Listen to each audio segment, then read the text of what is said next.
Have you ever done something you never imagined yourself doing? Not because you wanted to.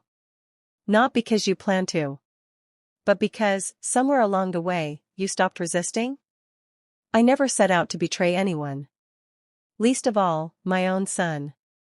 But I did. And by the time I understood what was happening, by the time I wanted to stop, I couldn't. Before we begin, I need to warn you, this story contains mature themes. It touches on the kind of mistakes people don't like to talk about. The kind that can change lives forever. If these topics make you uncomfortable, you may want to stop watching now. But if you stay, I promise you, this isn't just about the past. It's about choices. It's about loneliness.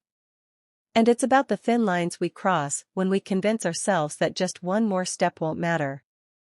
My name is Raina Paul. I'm a mother. A hard worker. A woman who spent years doing everything alone. And I never thought I would be telling this story. I was 19 when I had Brian. Too young, too naive, and too in love with the wrong man to see the truth. Noel Ortiz wasn't ready for fatherhood. Maybe he never wanted it in the first place. He swore he'd be there for us, promised me the kind of future I was desperate to believe in. But promises are just words until they're tested. And when life tested him, he ran. I remember standing in the doorway, holding my newborn son in my arms, watching the man I thought I knew walk away. I didn't cry. There wasn't time for that. I had a baby to raise, bills to pay, a world that wasn't going to slow down just because I was drowning. The years that followed were hard. Not in the dramatic way people imagine, but in the quiet, exhausting way that wears you down piece by piece. Working long shifts, coming home to an empty apartment, collapsing onto a mattress that never felt like a bed. There was no time for dreams. No space for loneliness. Just survival. I told myself I was fine. That I didn't need anyone. But the truth is, no one really thrives alone. We tell ourselves we're strong, that we don't need love, that we can fill the empty spaces in our lives with work, with routine. But eventually, the cracks show. And when they do, they don't break you all at once. They let the loneliness seep in, one drop at a time. Brian was the only thing that kept me moving forward. He was my reason to wake up at 5 a.m., my reason to keep pushing when exhaustion begged me to stop. I worked until my hands ached, until my feet throbbed, just to make sure he never felt the weight of the life we were barely holding together. But love doesn't erase loneliness. It only hides it for a while. By the time Brian was a teenager, I had spent over a decade building a life where there was no room for anything but survival. No dating. No relationships. No late-night conversations with someone who could hold me when the weight of the world got too heavy. I had learned to carry everything alone. He was a good kid. Kind. Thoughtful. He never asked for much, never complained when I missed his school plays or came home too tired to do anything but heat up leftovers. He understood me in a way no one else did. Maybe in a way he shouldn't have. As he got older, he took on little responsibilities without me asking.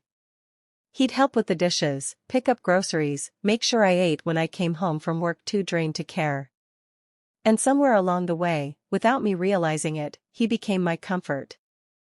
I didn't have a husband. I didn't have a partner to lean on. But I had him.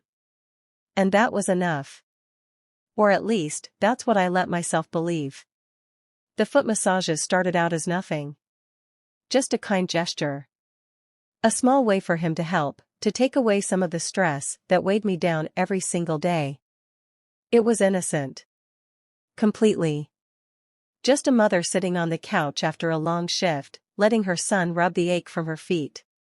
Nothing more. And it felt nice. To be cared for. To have someone's hands on me in a way that wasn't about work or obligation. I didn't realize how much I'd missed that kind of touch until then. At first, it was only once in a while. On nights when I came home particularly exhausted, Brian would sit at my feet while we watched TV, pressing his thumbs into the arches of my soles, working out knots I didn't even know were there. But it didn't take long for it to become a routine. I'd come home, slip off my shoes, and he'd be there, waiting. It wasn't something we planned, it just happened. Like so many things in life do. And why wouldn't I let it? I worked harder than I ever thought possible. I had no one to take care of me, no one to hold me at night, no one to remind me that I was more than a paycheck, more than exhaustion wrapped in human skin. It wasn't wrong. It was just a mother being cared for by her son, right? At least, that's what I told myself. It happened slowly. The kind of change you don't notice until it's already settled in. Like the way the seasons shift, not all at once, but in small, quiet ways. The air gets colder. The days get shorter. And before you know it, winter is everywhere. At first, I only let Brian massage my feet on the hardest days, nights when my body ached so much that even walking to my bedroom felt impossible. But as time went on, those hard days seemed to happen more often. Or maybe, I just stopped waiting for an excuse. It became something we both expected. I'd come home, drop my bag by the door, and before I even had to ask, he'd be there. Sitting at the foot of the couch, waiting. His hands warm, firm, knowing exactly where to press. I didn't even have to tell him anymore, he learned my body in a way I hadn't expected. He knew where the pain settled, where to work deeper, where to be gentle. And the more he did it, the more I needed it. It wasn't just about the relief anymore. It was something else. Something deeper. Something I wasn't ready to admit. I started asking for them. At first, it was small. A simple, "Hey, my feet hurt, can you rub them for a minute?" And he always said yes. Always. That was the thing about Brian, he never told me no. He never made me feel like I was asking for too much. He never made me feel like I was a burden. Soon, it wasn't just after work. It was in the mornings too. Before I even got out of bed, I'd stretch my legs under the covers, let out a little sigh, and without fail, he'd be there. Pressing his hands into my soles, before my day even began. And God, it felt good. Not just the touch, but the care. The attention. The feeling of someone putting me first. I told myself it was normal. That it was just a son helping his mother. That it was nothing more than that. But then, the shifts began. I started closing my eyes more often while he touched me. Letting myself sink into the feeling. I told myself it was just relaxation, just exhaustion melting away. But then there were the other things, the things I didn't want to admit. The way I sighed a little too deeply when his hands pressed into my skin. The way I held on to the warmth of his fingers for a second too long before letting go. The way my body responded in ways that had nothing to do with muscle tension. And once I noticed it, I couldn't unnotice it. I should have stopped. I should have said something, changed something, pulled away. But I didn't. Instead, I let it keep happening. And the worst part? I wanted it to. Then came the night under the blanket. It was late. The kind of late that makes everything feel softer, quieter, more intimate. We were watching something on TV, some show I don't even remember, and like always, Brian was at my feet. His hands kneading into my arches, his thumbs pressing in deep. But this time, something was different. The way he touched me felt different. Or maybe the way I felt about it was different. I don't know. All I know is that my body was reacting, my breath coming slower, heavier, my fingers curling under the blanket as heat crept up my skin. And without thinking, without even realizing, I let my hand drift. It was instinct. A reflex. A body acting on feeling alone. I wasn't thinking. I wasn't aware. Not until the room went silent. Not until I opened my eyes and saw Brian staring at me. His hands had stopped moving. His breathing was different. Shallow. Uneven. His eyes locked on the movement beneath the blanket, the movement I hadn't even been aware of until that second. That's when I knew. He saw. Everything stopped. The air in the room felt heavier, like the weight of something unspoken had pressed itself into the walls, into the floor, into the space between us. I didn't move. I didn't breathe. My hand was still, frozen beneath the blanket, my fingers curled in a way that suddenly felt wrong. Brian wasn't looking at me. He was looking at the movement. The thing I hadn't even realized I was doing. And in that moment, something in my chest tightened, something sharp, something sickening. The kind of feeling that makes your stomach twist, makes your skin feel too tight. But I couldn't move. I couldn't stop it. And neither did he. His hands hesitated, just for a second. Just long enough for me to wonder if he would pull away. But he didn't. He kept going. Kept pressing his thumbs into my skin, working slow, steady circles into my arches, like nothing had happened. Like everything was still normal. Like we weren't both sitting there, trapped in a silence too loud to ignore. And for a brief, terrible second, I didn't stop him either. Shame hit me all at once. A tidal wave, crashing over me, pulling me under.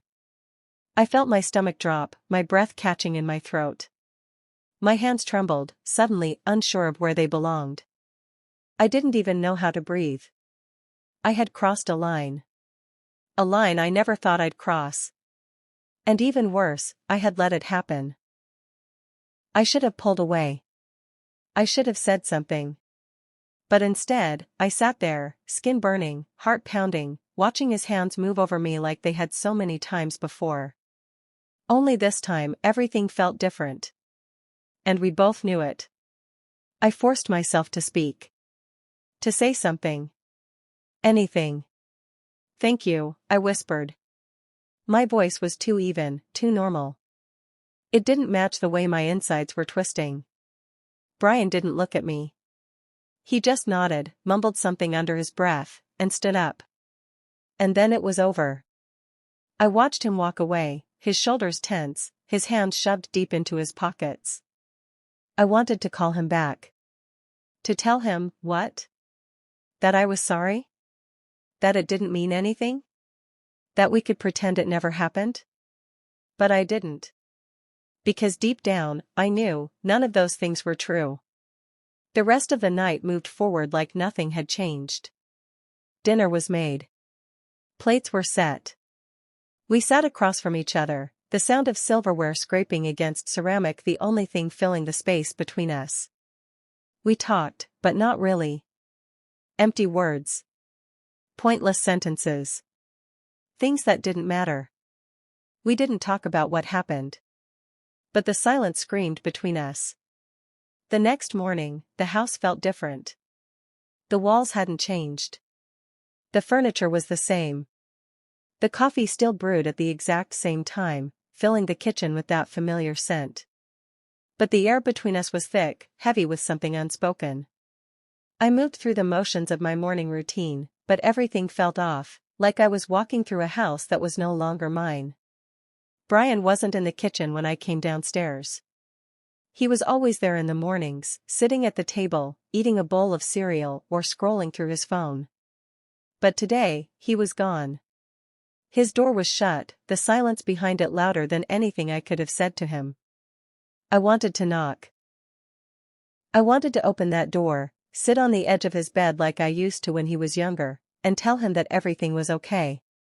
That nothing had changed. But I knew better. Everything had changed. And no amount of pretending was going to fix it. So I did the only thing I could, I left for work. And for the first time in a long time, I didn't say goodbye. The massages stopped. Of course, they did. There was no conversation about it, no decision made out loud, but it was understood. The space where that routine once lived was now empty, replaced with something colder. We didn't touch. We barely even looked at each other. I caught him avoiding me in small ways, lingering in his room longer than usual, stepping out when he knew I was about to come home, keeping his words short, distant. And maybe I did the same thing. Maybe I let the silence stretch between us, because I didn't know how to fill it. Because facing him meant facing what I had done. And I wasn't ready for that. But it was always there. Every time I passed him in the hallway, every time our eyes met across the dinner table and darted away just as quickly, every time I heard his footsteps retreating from me instead of coming closer. The weight of it sat between us, growing heavier with each passing day. I wanted to pretend it didn't happen. That I hadn't let my own loneliness poison something pure. That I hadn't shattered the quiet, unspoken trust we'd built over the years. But I couldn't. Because every time I looked at Brian, I saw it. The confusion in his eyes. The discomfort. The questions he was too afraid to ask. And something else, something I didn't want to name. It was a week before he finally spoke. I was in the kitchen, cleaning up after dinner, rinsing plates that had barely been touched. The tension had settled into our home like dust, unmoving, suffocating. I was waiting for him to retreat back to his room like he always did, but this time, he didn't leave. Instead, he stood there. Silent. Watching me. And then, in a voice so quiet I almost didn't hear it, he asked, "Mom, what happened the other night?" The plate in my hand slipped, clattering against the sink. My stomach twisted, my throat tightening so fast I could barely swallow. I knew this moment was coming, but I had convinced myself I could avoid it. That if I ignored it long enough, it would fade. But Brian wasn't going to let it. I gripped the counter, my nails pressing into the surface. "It was nothing," I said. Too fast. Too automatic. A lie, even as I spoke it. He let out a breath, sharp, disbelieving. "Then why does it feel like everything's changed?" I had no answer. Not one that would make this better. Not one that would undo what had already been done. I turned to face him, and for the first time in days, I really looked at him. His shoulders were tense, his hands curled into fists at his sides. He looked lost. Hurt. But most of all, he looked like he needed me to tell him the truth. So I did. My voice was barely above a whisper. I let my emotions get the best of me. I let my loneliness cloud my judgment. The words hung between us. I didn't expect them to fix anything. I didn't even expect him to understand. But I needed to say them. I needed him to know that what happened wasn't his fault. Brian's expression didn't change right away. He stood there, processing, his jaw tight. And then, after what felt like forever, he nodded. He didn't say anything else. He just turned and walked away. And for the second time that week, I didn't say goodbye. The massages never resumed. Of course, they didn't. That part of our relationship was over, buried beneath the weight of what happened.